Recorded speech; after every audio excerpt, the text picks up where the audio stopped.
தனுசு ராசிக்காரர்களை பொறுத்த வரைக்குமே இந்த மே மாத பலன்களில் குறிப்பிடத்தக்க 2 கிரகங்கள் மிக பிரதானமாக கருதப்படுகிறது. ஒன்று 4ஆம் வீட்டிலே வரக்கூடிய சனி பகவான். இந்த சனி பகவான் 4ஆம் வீட்டில் வருவது வீடு மாடு மனை ப்ரமோஷன் உயர்கல்வி உயர் பதவி அம்மாவோட ஹெல்த்து இதெல்லாம் இந்த 4ஆம் வீட்டு சனி. அதே மாதிரி 4ஆம் வீட்டு சனி தப்பாரிய குரு பகவான் 7ஆம் வீட்டிற்கு வரார். 7ஆம் வீடு என்பது கலத்திர பாவம்.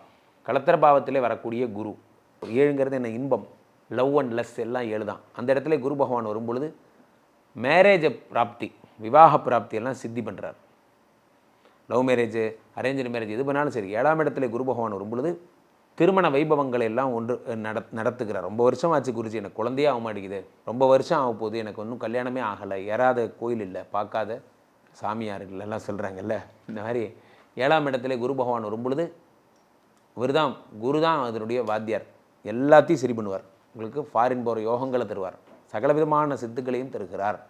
அடுத்ததாக இந்த குரு பகவான் 7ஆம் வீட்டில் இருப்பதைப் போலவே இப்போ தனுசு ராசிக்காரங்களுக்கு மிகப்பெரிய யோகம் என்னவென்றால் சனி 10 பார்க்கறது தான். 10ஐ சனி பகவான் பார்க்கும் பொழுது பெரும்புகழை தருகிறார், பிராண்ட் ஆகிறார், உலக புகழ் பெறுகிறீர்கள். தனுசு ராசிக்காரர்கள் நீங்கள் என்ன தொழில் பண்ணாலும் சரி are going to known by every one.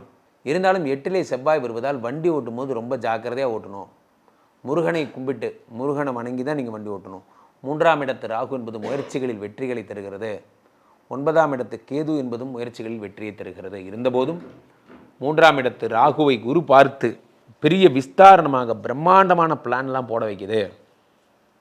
மே மாதத்திலே தனுசு ராசிக்காரர்கள் உங்களுடைய தொழிலை பிரதானமாக பெருசாக கற்பனை பண்ண போகிறீங்க. அதான் நான் சொன்னேன், உலக புகழ் பெற போகிறீங்க.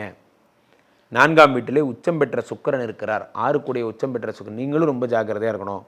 நீங்களும் ரொம்ப ஜாக்கிரதையாக இந்த சுக்கிர பகவான் உச்சம் பெற்றது 4ஆம் இடம் கெடுவது என்பதாக நினைத்துக்கொள்ள வேண்டும். பெண்களிடம் பேசும்போது ரொம்ப ஜாக்கிரதையாக பேசணும். நீங்கள் ஒன்று சொல்ல போக அவங்க ஒன்று புரிஞ்சுக்குவாங்க, அதெல்லாம் ஏற்படக்கூடாது. கருத்துடன் பேசுங்கள், சொல்ல வர்றதை விளக்கமாக தெளிவாக பேசுங்க. நீங்கள் ஒரு பொருளை சொன்னீங்கன்னா அவங்க ஒரு பொருளை புரிஞ்சுக்கிட்டு தப்பாக எடுத்துக்க போகிறாங்க.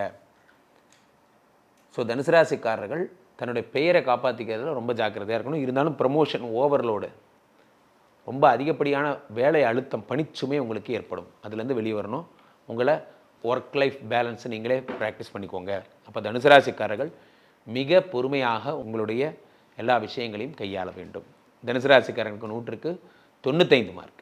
மே மாத பலன்களில் ஒரு முக்கியமான விஷயம் என்னவென்றால் நண்பர்களே, இந்த மே மாதம் மிக ஒரு வரலாற்று சிறப்பு மிக்க மாதமாக கருதப்படுகிறது.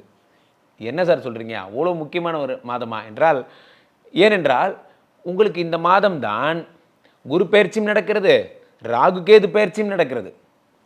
சனி பயிற்சி ஏற்கனவே மார்ச் மாதம் நடந்துருச்சு, அதை விட்டுருங்க. குரு பயிற்சியும் ராகு கேது பயிற்சியும் நடக்கிறது. ஆக இந்த 2 பயிற்சிகளும் நடக்கின்ற இந்த மாதத்தை ஒரு ரிமார்க்கபிள் மாதமாக கருதுகிறோம். ஒரு விஷயம் நண்பர்களே, குரு பயிற்சி எங்கே நடக்குது? ரிஷபத்திலிருந்து மிதுனத்துக்கு வரார். That we know. புதனுடைய வீடு அப்படிங்கிறது டிஜிட்டல் வீடு என்று அழைக்கப்படுகிறது. டிஜிட்டல் வீடு. இந்த புதனுடைய வீட்டுக்கே குரு பகவான் வரும் பொழுது டிஜிட்டல் இன்னோவேஷன்ஸ் எல்லாம் அதிகமாகும். தொழில்நுட்பங்கள், ஏஐ தகவல் தொழில்நுட்பம், ஆப்பு. என் பிஸ்னஸ் ரொம்ப நாளாக வெப்சைட் மட்டும் வச்சுருக்கேன் சார், எனக்கு ஒரு அப்ளிகேஷன் இருந்தால் நல்லாயிருக்கும், நான் அப்ளிகேஷன் பண்ணலான்னு நினைக்கிறேன், பண்ணுங்கள், ஒரு அப்ளிகேஷன் உருவாகும். அந்த மாதிரியான விஷயங்கள். அதே மாதிரி உங்களுக்கு பார்த்தீங்கன்னா புதிய தொழில்நுட்பம், வீடியோ திரையில் நான் தோன்றி யார் கிளைண்ட் நானே டைரெக்டாக பேச போகிறேன், கிளைண்ட்டுக்கிட்ட நேரடியாக இன்ட்ராக்ட் பண்ண போகிறேன் போன்ற விஷயங்கள்லாம் உருவாகும்.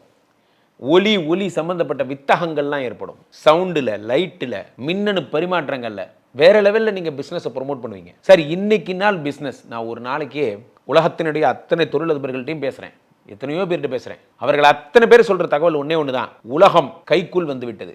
டிவியெல்லாம் திறந்தாச்சு, டிவியை விட்டு உலகம் வெளியே வந்தாச்சு. உலகம் இப்போ மொபைலுக்குள்ளே மூழ்கியாச்சு. அடுத்து மொபைலை விட்டுட்டு அடுத்து எங்கே போகிறோன்னு தான் நமக்கு தெரியல. புதிதாக ஒரு டிவைஸ் மொபைலை மறக்கிற மாதிரி வந்தால் அதுக்கு இப்போ பயங்கர டிமாண்டு. அந்த மாதிரி உலகம் அடுத்த படியை நோக்கி பிரயாணிக்க ஆரம்பித்து விட்டது என்பதால் ரிஷபராசிக்காரர்களுக்கு 2ஆம் இடம் நம்ம சொல்கிறோம் வரிசையாக. ஒவ்வொருத்தருக்கு யோகமான இடங்கள்லாம் சொல்கிறோம், கும்பத்துக்கு 5 அந்த மாதிரிலாம் நிறையா. குரு பயிற்சியால் நடக்கக்கூடிய யோகங்கள்லாம் நம்ம நிறைய பேசணும். அதே மாதிரி சனி பயிற்சியால் ஏற்படக்கூடிய யோகங்கள்னு குறிப்பிடப்பட்ட சில ராசிகளுக்கெல்லாம் பேசணும். சிம்ம ராசிக்காரர்களுக்கு அஷ்டம சனி தொடங்கியாச்சு, மீனராசிக்காரங்களுக்கு ஜென்ம சனி தொடங்கியாச்சு, எல்லாம் பேசணும். ராகு கேது பயிற்சியை பற்றி நிறைய இடங்களில் பேசலை. ராகு கேது பயிற்சி இந்த மாதத்தில் ராகு கும்பத்திலும் கேது சிம்மத்திலும் எழுந்தருளுகிறார். ரெண்டுமே பாம்பு கிரகம். இவர்கள் கும்பத்தில் வருகின்ற ராகு என்ன தருகிறார்? சனியுடைய வீட்டுக்கு வரக்கூடிய ராகு நிறைய சோதனைகளை தருகிறார். சிம்மத்தில் வரக்கூடிய கேது என்ன தருகிறார்? நிறைய சோதனைகளை தருகிறார். இவர்கள் இருவருமே உங்களுக்கு பிரச்சனை. ராகு கேது ரெண்டு பேருமே. இவர்களுடைய பயிற்சி உங்கள் வாழ்க்கையில் என்ன மாற்றங்களை ஏற்படுத்த போகிறது? மே மாதம் ஒரு ரிமார்க்கபிள் மாதமாக இன்னொரு விஷயம் நடக்கவிருக்கிறது. என்னவென்றால், சுக்கிரன் மீனத்திலேயே தங்கி விடுகிறார் ஒரு 2 மாதத்துக்கு. சுக்கிரன் உச்சம் பெற்று மீனத்திலே இருக்கிறார்.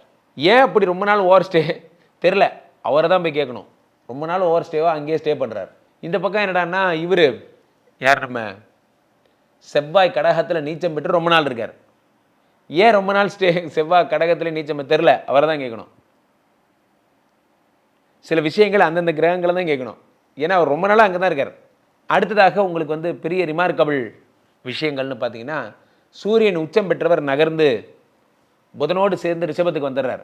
புதாதித்ய யோகம் ஏற்படுகிறது. இப்போ ஒரு பரல் மாதிரி இருக்குது பாருங்கள். ஒரு பரல்னா என்ன சொல்லுவோம்ல, கழுத்தில் போடுற அந்த முத்து பரல், அந்த பரல் மாதிரி. கும்பத்திலே ராகு, மீனத்திலே சனி, என்ன மேஷம் மட்டும் பாக்ஸ் ஃப்ரீயாக இருக்கு. ரிஷபத்தில் யார் இருக்கா? சூரியனும் புதனும். மிதுனத்திலே உங்களுக்கு இவர் குரு வந்துடுறார். கடகத்தில் செவ்வாய் வந்துடுறார். சிம்மத்தில் கேது வந்துடுறார். எல்லா முக்கியமான கிரகங்களும் பாருங்கள் லாக் ஆயிடுச்சு. எல்லா முக்கியமான கிரகங்களும் விட்டு போன கிரகம்னு எதுவும் கிடையாது. எல்லா கிரகங்களும் இதுக்குள்ளே தான் இருக்கு. மீனத்தில் யார் இருக்கா? சுக்கிரனும் சனியும். எல்லா கிரகங்களும் இருக்கு பாருங்க. இதில் மிஸ் ஆன கிரகம் எதுன்னு சொல்லுங்க பார்ப்போம். அப்போது உங்களுக்கு இந்த ராகு கேதுக்குள்ளேயே எல்லாம் வந்துடுதுங்கிற மாதிரி கூட நீங்கள் வச்சுக்கலாம். சந்திரன் மட்டும்தான் அப்பப்போ வெளியே ட்ராவல் பண்ணிட்டு இருக்காரு. மற்றபடி எல்லாருமே ராகு கேதுக்குள்ளேயே வந்துடுறாங்க. இதை நிறைய கிரகங்கள், நிறைய பேர் அதை சொல்ல மறந்துடுறீங்க. நிறைய பலன்களில் ஜோதிடர்களே கூட மிஸ் பண்ணுறீங்க. என்னென்னா, நல்லா கவனிங்க. கும்பத்தில் இருக்கக்கூடிய ராகு, சிம்மத்திலே இருக்கக்கூடிய கேது, இந்த 2 பேருக்குள்ளேயே எல்லா கிரகங்களும் வந்துடுது. இது கடுமையான கால சர்ப்பதோஷம். ராகு கேதுக்கள் உங்களை முழுங்கிடுறாங்க மே மாதம். ஆக மே மாதம் ராகு கேதுக்களின் ஆட்டம் தான் அதிகமாக இருக்கும். இவர்கள் தான் வைக்கிறது சட்டமாக இருக்கும். ராகு கேது என்ன நினைக்கிறாங்களோ அதுதான் நடக்க போகுது. சூரியனை ராகு விழுங்கும் அந்த பொழுதைத்தான் நாம் சூரிய கிரகணம் என்று சொல்லுகிறோம். சந்திரனை கேது விழுங்கும் அந்த பொழுதைத்தான் சந்திர கிரகணம் என்று சொல்லுகிறோம். அப்போ இந்த உலகத்துக்கே ஒரு கிரகணம் மாதிரின்னு நீங்கள் வச்சுக்கலாம். ஆக நான் என்ன சொல்ல வருகிறேன் என்றால், மே மாதம் பெரிய பெரிய சேஞ்சஸ். அதனால தான் இந்த போர், யுத்தம், அறிவிப்பு, பூகம்பம், நிலநடுக்கம், அது இதெல்லாம் இவங்க சொல்கிறாங்க. பார்த்தீங்கன்னா, இந்த மாதிரியான மனக்குழப்பங்கள் இது எதுவும் நடக்காது. ஆனால் நடக்கிற மாதிரியே ஒரு வைப்ரேஷனில் வச்சுருக்கு. காரணம் என்னென்னா, இத்தனை கிரக குழப்பம் எல்லாமே இந்த ராகு கேதுக்குள்ளே மாட்டிக்கிற ஒரே காரணம் தான். அவ்வகையிலே நம்ம இம்மாதம் மிகுந்த ஜாக்கிரதையுடன் இருக்க வேண்டும். பெரும்பாலும் நாகாத்தம்மன் கோயில், சர்ப்பராஜா கோயில், சர்ப்ப கிரகங்களுக்கு நிறைய நீங்கள் ஆலயங்கள் சென்று வழிபட வேண்டும். புத்து கோயில், புத்து பக்கத்தில் இருக்கவங்க புத்துக்கு பால் ஊற்றணும் போன்ற பரிகாரங்களை தொடர்ந்து செய்வதால், கும்பகோணம் பக்கத்தில் இருக்கவங்க திருநாகேஸ்வரம், திரு பாம்புபுரம்லாம் போகணும், கீழ்பெரும்பள்ளம்லாம் போகணும். இதெல்லாம் போனீங்கன்னா ராகு கேதுக்களுடைய அருளை பெறலாம். அதனால் மே மாதம் ஒரு கவனிக்கத்தக்க ஒரு மாதம் என்பதில் எந்த விதமான மாற்று கருத்தும் இல்லை.